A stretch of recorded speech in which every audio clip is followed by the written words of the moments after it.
Bonjour à tous, mon nom est François Letarte, bienvenue sur ma chaîne JDRD30, une chaîne consacrée aux jeux de rôle sur table avec une vie de rôliste et j'ai le goût de vous faire un petit game dropping. J'aime ça, faire ça des game dropping, genre pitcher des noms, puis dire des pourquoi, faire des genres de top. Celui-là est un peu particulier parce que j'ai eu un flash dernièrement. Je pensais à des jeux que j'aurais pu présenter pour mes activités parascolaires. Donc, je remets un petit peu en contexte sur ce que je viens de dire là pour ceux qui ne me connaissent pas. Mais on va dire, la majorité de mon jeu de rôle ces temps-ci se fait dans des écoles secondaires avec des adolescents. C'est un travail que j'ai. Puis, j'ai vraiment beaucoup de plaisir à faire ça, même si c'est pas toujours facile. Mais bon, le jeu que j'utilise présentement est Chroniques oubliées Fantasy. J'utilise encore la première édition. Et ça fait bientôt 4 ans que je pratique ce jeu-là pour faire du parascolaire. Ce jeu-là répond parfaitement à mes besoins à plein de niveaux, ce qui fait que, il va être dur à déloger de là. Mais je me souviens, quand j'ai eu à réfléchir sur quel jeu je devais présenter, bien, j'ai mis sur la table différents jeux, puis me posé la question, qu'est-ce que j'ai besoin? Ça veut dire qu'il fallait que ça réponde à plusieurs besoins, des contraintes de temps, contraintes de ressources. Puis, il y avait beaucoup de choses qu'il fallait que je tienne en compte. Puis, j'avais fait un top de jeux, puis finalement, j'ai fini par choisir Chroniques oubliées. Par contre, il y a des jeux qui sont en anglais que je n'avais pas mentionné à l'époque parce que déjà, la barrière du langage, je voulais pas avoir à gérer ça. Fait que, tu sais, il y a des jeux en anglais qui se sont pas présentés dans cette liste-là. C'est que déjà, je les avais tassés du revers de la main parce que les versions françaises n'existaient pas. Tu sais, je voulais pas jouer à est-ce que tu comprends bien l'anglais, tu sais, c'est ça. Fait que déjà, vu que à cause de toutes ces contraintes-là, mais déjà juste d'enlever la contrainte linguistique, c'était évident. Mais il y a ces jeux en anglais-là qui auraient pu être les jeux que j'aurais présentés aux jeunes. Déjà, je vais vous donner une idée, par exemple, ma conclusion. Ben, je vais vous parler des jeux, puis un peu c'était quoi les arguments qui faisaient que ça pourrait être intéressant. Mais je peux vous dire que déjà, juste en regardant ces jeux-là, Chroniques oubliées aurait gagné quand même.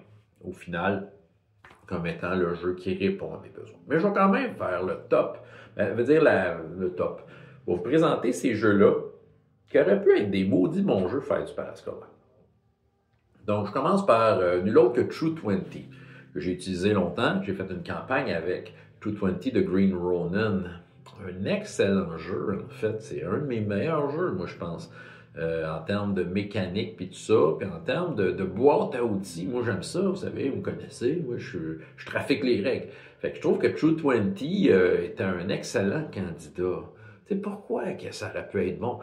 Je pense que c'est la flexibilité avec laquelle tu peux créer un concept de personnage et y arriver, tu sais. Là-dedans, c'est une mouture D20, système D20, mais tu as 3 classes, puis en fait, tu veux multiclasser, sérieux, il n'y a pas de chichi, tu le fais. Tu montes de niveau, tu es un guerrier, tu prends une classe de mage, tu vas te chercher des sorts. C'est ça, tu sais, en tant que tel, si tu laisses le jeu aller, là, tout est possible. Puis, tu sais, tu peux tellement rendre ton personnage unique, parce que c'est un système D20 de l'époque, je veux dire, 3e édition, donc il y a toutes les feats, puis tout ça, tu sais, il y avait comme plein de choix, tout ça. Puis, j'avoue que le système de récompense, les points de conviction, c'est un des meilleurs systèmes que j'ai vu. Fait que, tu sais, c'est trippant, parce que non seulement ça améliore tes jets de dés, mais ça peut débloquer plein d'affaires cool. Tu sais, tu veux jouer un personnage qui est cool, là, tu sais, qui est plus grand que nature, c'est avec un jeu flexible et précis en même temps, m'a dit True 20, c'était un super bon choix. Ce qui fait que Chroniques oubliées l'aurait dépassé pareil. Ben c'est la quantité d'informations à gérer. Des feats, il y en a des centaines. Puis, j'ai pas de temps à perdre avec des montées de niveau. T'sais, juste True 20, là, un personnage, un joueur pas décidé, ça peut prendre une demi-heure, pas encore là. Imaginez une demi-heure, j'ai pas ça une demi-heure. Chroniques oubliées, si je compare, là, monter de niveau, ça prend 5 minutes, là, c'est fait. C'est ça, c'est très instantané et vous êtes quand même face à des options et des choix et des affaires cool. Là. Pas autant que True 20, pas autant que Pathfinder première édition, là, on aurait, là. Mais tu sais, j'ai-tu ce temps-là? Tu sais, si je veux laisser les joueurs choisir eux-mêmes, j'ai pas à choisir à leur place. où est-ce qu'ils vont mettre leurs points ou tout ça. Puis, il y a toutes les compétences dans lesquelles tu mets des points, c'est ça. Il y a beaucoup de choses à gérer. Fait que, ça, juste à cause de ça, malheureusement, il n'aurait pas passé. Ouais. Dans une vraie campagne, ça va. Les joueurs, si tu joues dans des games qui durent 3-4 heures, dans une vraie campagne, ça va. Les joueurs, on peut le prendre, cette demi-heure-là. Les joueurs peuvent faire leurs devoirs, peuvent être autonomes, ils ont accès au PDF, ce que je ne m'attends pas des jeunes. Ils ne feront pas nécessairement tous leurs devoirs, aller dans le livre, oh, j'ai trouvé le feed, c'est ça. Ils le font pas. Fait que, ça, c'est déjà ça. Puis aussi, bon, OK, c'est pas un vrai irritant, mais c'est juste de se jouer qu'avec des dés 20. Mais le bonheur de rouler les autres sortes de dés, là, c'est indéniable. Bon, je vais en présenter un autre. Un autre jeu qui aurait pu être un bon candidat, c'est lequel? Écoute, un jeu que j'ai déjà possédé. À un moment donné, je vais peut-être me pogner une édition plus récente, peut-être.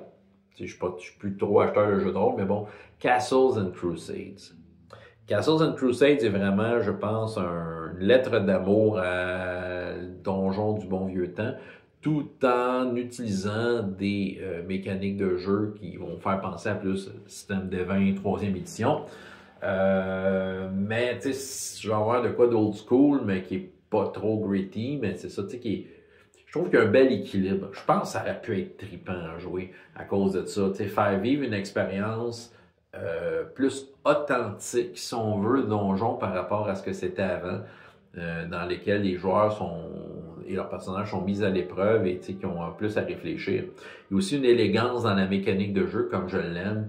Veut dire, quand tu fais tes tests de caractère, tu n'as pas de skill, de liste de compétences. Veut dire, tu fais des tests de caractéristiques, puis les tests de caractéristiques, dans le fond, si c'est une caractéristique importante pour ta classe de personnage, ben, tu veux dire, c'est plus facile. Dans le fond, je pense que c'est 12 de difficulté, puis quand c'est pas une caractéristique reliée à ta classe de personnage, c'est 17 de difficulté. Sauf que je pense que tu rajoutes ton niveau quand tu fais le jet de dés plus différentes affaires, mais c'est ça, c'est quand même très simple. Je pense que les joueurs auraient embarqué dans cette simplicité-là, et de mon côté aussi, j'aurais apprécié. Ce qui fait que Chroniques oubliées l'aurait dépassé pareil, je pense que c'est peut-être un petit peu le manque d'options. Pour ce que j'ai vu de Castles and Crusades, monter de niveau, c'est assez linéaire. Ta classe de personnage, t'as pas ben d'options quand tu montes de niveau. Un peu comme dans le bon vieux temps.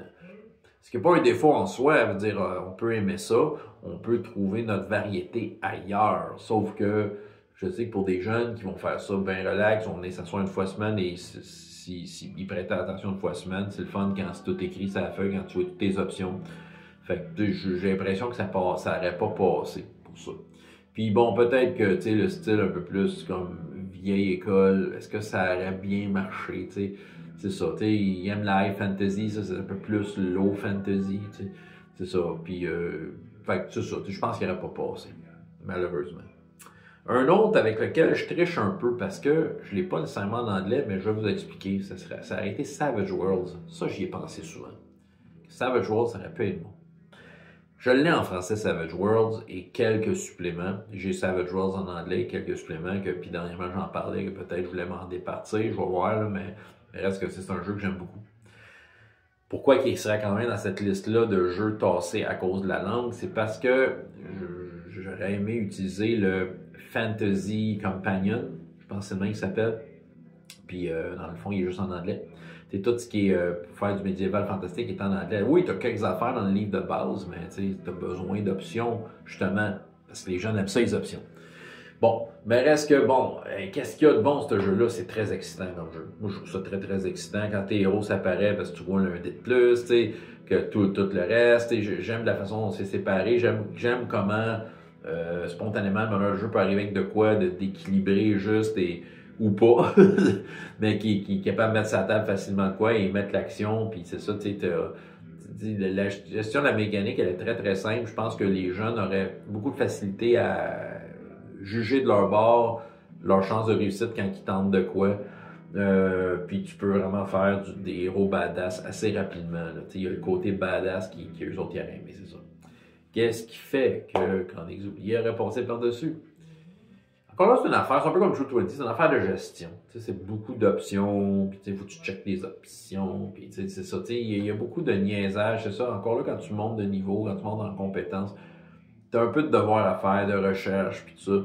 Et malheureusement, encore une fois, j'ai pas le temps pour ça. Fait que, malheureusement, parce que encore une fois, ça a été un super bon jeu.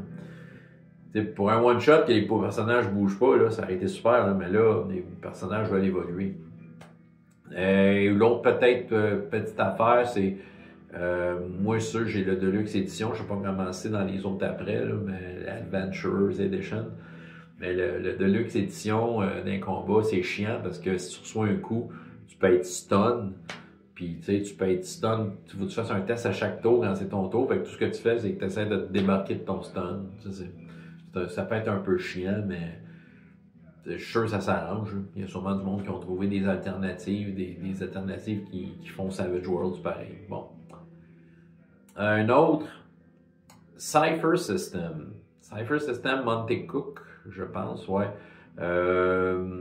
Un jeu dans lequel c'est seulement les joueurs qui roulent des dés, donc le jeu ne roule pas de dés. Un jeu dans lequel il y a encore une fois une certaine flexibilité au niveau de la création du personnage et tout ça. Fait que qu'est-ce qui fait que ça aurait pu être bon? Moi, je pense encore une fois, c'est peut-être au niveau de la flexibilité, de comment tu peux créer ton personnage tel que tu l'imagines et aller chercher les différentes options. Et tout mettre ça ensemble, et le fait que les joueurs sont les seuls à rouler les dés, ça facilite d'une certaine façon la job du meneur de jeu, et il n'y a aucune triche, c'est évident. Je pense que ça peut être un super bon jeu. Ce qui fait qu'il n'y aurait pas, par contre, dépasser Chroniques oubliées. Peut-être un peu encore une fois la gestion qui est de retour, mais je pense que la raison principale, ça a été que ce jeu-là, en fait, je le connais pas tant que ça. Il m'intéresse, c'est un jeu qui attire mon attention. J'ai lu un peu sur le jeu, mais est-ce que j'étais prêt à m'investir à lire un jeu au cas où qui soit approprié, disons. Je dirais pas dit à cause où qui est bon, je sais qu'il est bon ce jeu-là. Là.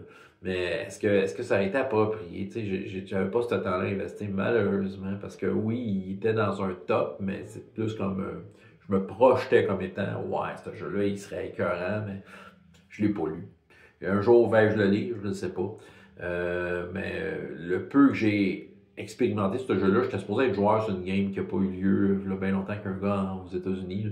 Puis c'est ça. Puis je me souviens que la création de personnage, j'avais bien aimé ça de la façon dont c'était monté. En tout cas, c'était bien fait. On va en rajouter un dernier qui n'aurait pas été sa liste dans le temps, mais qui aurait pu être, si je ferais une liste là, apparaître. Et bon, écoute, un de mes derniers jeux dont je vous ai parlé, Fantasy Age, que j'ai acheté dernièrement. Oui, parce que je suis joueur dans une game. Et Fantasy Age avec des jeunes, ça marcherait vraiment bien. Écoute, qu'est-ce qu'il y a d'intéressant ce jeu-là? Facile de comprendre. Test de caractéristiques, les focus, ça va super bien. C'est très, très clair ce qu'il y a à faire. Tu sais dans quoi tu es bon. Tu sais que tu vas être bon. Et aussi, les stun dice, c'est excitant. Tu achètes des moves spéciaux et tout ça. Je pense que les jeunes aimeraient ça. Ce qui fait, par contre, qu'il ne passerait pas au test par rapport à ce que j'ai de besoin. Peut-être encore une fois la gestion, si je pense que ça revient souvent dans les jeux, là, au niveau de montée de niveau, c'est peut-être celui, Castles and Crusades, qui est peut-être le moins pire dans ce monde de niveau, parce que t'as pas tant de choix à faire, là, okay, c'est ça, t'as pas à chercher parmi 100 feats, là, t'as comme moins de choix, jusque-là, peut-être la gestion n'est pas tant un gros, mais je pense que c'est justement, autant que je trouvais que du stand dice c'est intéressant, autant qu'en jeu, j'ai l'impression que ça ralentirait le jeu.